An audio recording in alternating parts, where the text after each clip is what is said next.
Alright, guys, today we are talking about the upcoming Scourge event and how I think you should be preparing for it both mentally and by building your roster.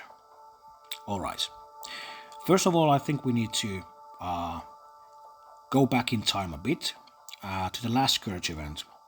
What were the lessons learned from there, and how can we use that information to hopefully get a bit better score on the next one? And to put this all in context, I'm an endgame player. I finished up 109th on the last event, and I'm hoping to get top 50 on the next one. Here's my Morgan Le Fay at 7 yellow and 5 red. The fifth red was, of course, bots. Alright, so what I learned from the last event was that at my level, my roster was wide enough to handle the regular nodes quite easily by using multiple teams. The only real problem was the restricted nodes, nodes 5 and 10, and those are the nodes that were deciding how far I got on the leaderboards. And we have some changes to this on the next event.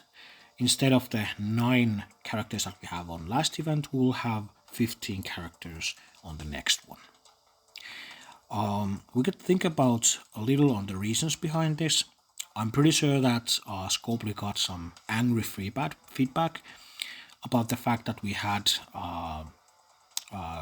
Dark Hunters as a not full team in there, and as a team that most people didn't have a lot of investment on, and the restriction was so bad that people felt like they couldn't get the score that they wanted or deserved, because they were stuck on those nodes.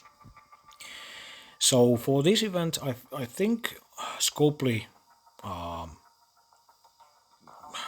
received our feedback and gave us a bit more. They gave us 15 characters, which is a sort of an olive branch towards us. But at the same time, do not think that this will be getting you higher automatically on the leaderboard. It will not, because this is basically a PvP event. Even though we are fighting a PvE content, we are still doing this in leaderboard. So we are fighting against each other's scores. So we have to understand that. Yes, you will be getting more characters to fight the restricted nodes, but so will everyone else. So it's not automatically getting you a better score, but at least you have more to build on and hopefully get a bit further in the event. Alright, so about the actual teams. Thinking about the teams, I have ranked them into, 3 ranks, and because we don't know anything about the upcoming Scourge event, we have to think about it sort of blindfolded. Like, in a situation which we don't know anything about, which of these teams would you take as your first team, as your second team, as your third team? And thinking about it like that, to me, it's super obvious that the winner by a mile is the Young Avengers. Young Avengers is super good team, super solid team. Even though they are a war defense team, they are super solid in all game modes. They have a lot of sustain. They have a lot of like kit-based abilities. They can control the field. They have a lot of damage. So yes, this is definitely the best team. If you don't know anything about the event that we are going in. And yes, they are ranked inside the team as well. And my ranking is Squirrel Girl first, then Echo, then Miss Marvel, then Kate Bishop, and lastly America Chavez. And let me explain why. Squirrel Girl is definitely the main engine of the team, doing all of the, not all, but basically all of the sustaining the team, keeping your team alive and making sure that you can land your abilities and survive to the next wave or node. She's definitely the most important one. Then comes Echo, and in my eyes, Echo and Miss Marvel are almost on the same line. They are equally important, but to me, Echo is a bit more important only for the fact that she's skill. So you can invest on her a bit easier then you can invest on Miss Marvel. And you will know on this event that we are in a bio crunch. There's a lot of bio characters, and that's why Miss Marvel is below Echo in my mind. After that comes Kate Bishop. Some people might think that Kate Bishop is super important and maybe the second in the team, but that's not the case. Kate Bishop is a kit-based character, and all of his skills do the same thing, whether she is gear tier 14 or level 80 or whatever. Those offense ups, those blinds, they don't look for her gear or for her level. They work the same way all the time. Of course, if you have higher level, higher gear tier, you will land those abilities more likely. But all in all, a kit character doesn't need that many red stars or gears as other characters. Lastly, I have America Chavez, which is sort of unorthodox because America Chavez is one of those characters that usually needs a lot of gear and stars and red stars because she is a damage character. She's just a damage machine. All of her abilities do damage, and she's quite a damage dealer. But the fact is, the only thing that is restricting her and my ranking is the fact that she's a mystic. And we all know the mystic crunch at the moment, so that's why I'm ranking her as the lowest in this team.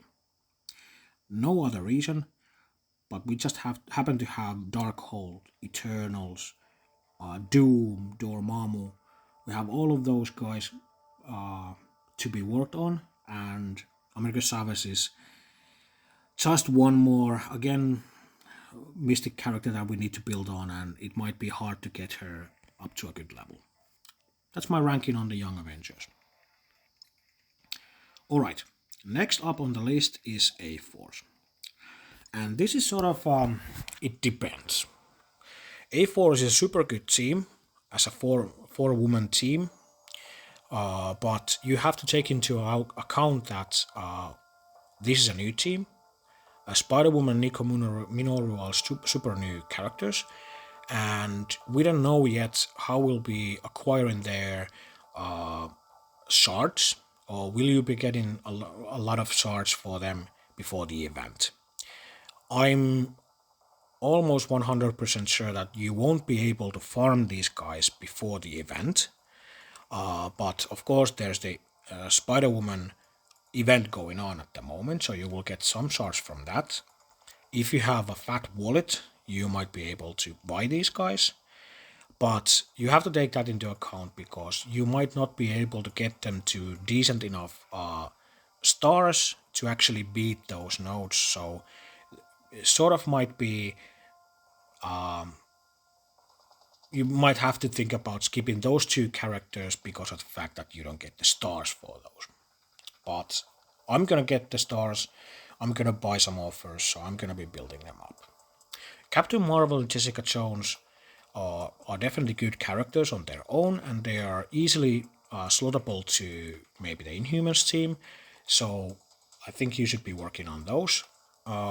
And I think they are better than the last two characters on the Inhumans team, so these guys are definitely a good investment on.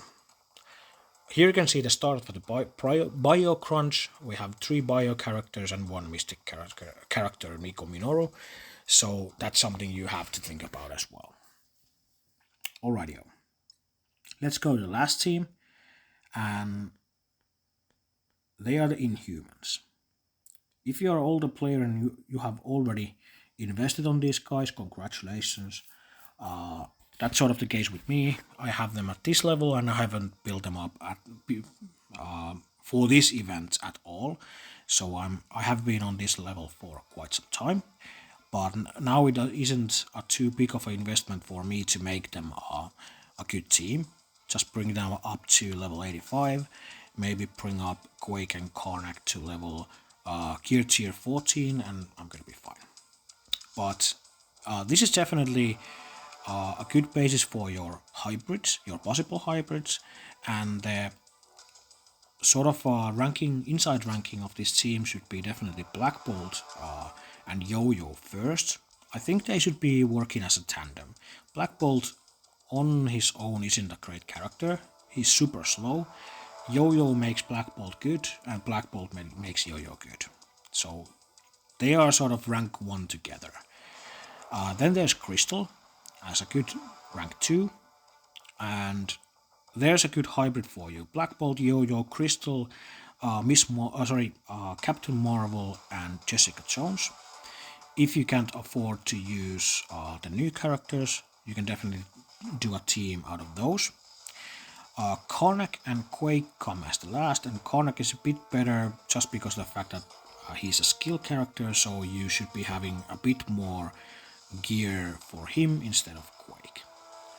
Quake is definitely the last because there's so many bio characters to build on, and this is the last character of the last team, so I wouldn't be building up any gear on her until I have built everyone else up first. Alright, so there's my rankings. There's hopefully some information on how to mentally handle this event. We still have a month or maybe a bit more, so you have time to build these up. And I feel like even though we have like a crucible coming, I wouldn't be building up on that just yet, because of the fact that crucible will be evolving once we get the start of it, and your teams that you have at the moment will be doing good for you in there while we wait until the game mode settles a bit, and then you can find which teams you should be investing on. And the Scourge event is coming quite soon, so I totally feel like this time that we have left should be used to invest on these teams that we were given for this event. Alright, those were my thoughts. I hope this was helpful for you. If it was, please let me know in the comments. As always, if you enjoy my videos, please like and subscribe. And I'm always happy to have a conversation about my thoughts and my ideas. So let me know in the comments if you have any thoughts, any questions, any criticism. I'm always happy to answer. So let's talk about it and see you on the next video. Alrighty, bye!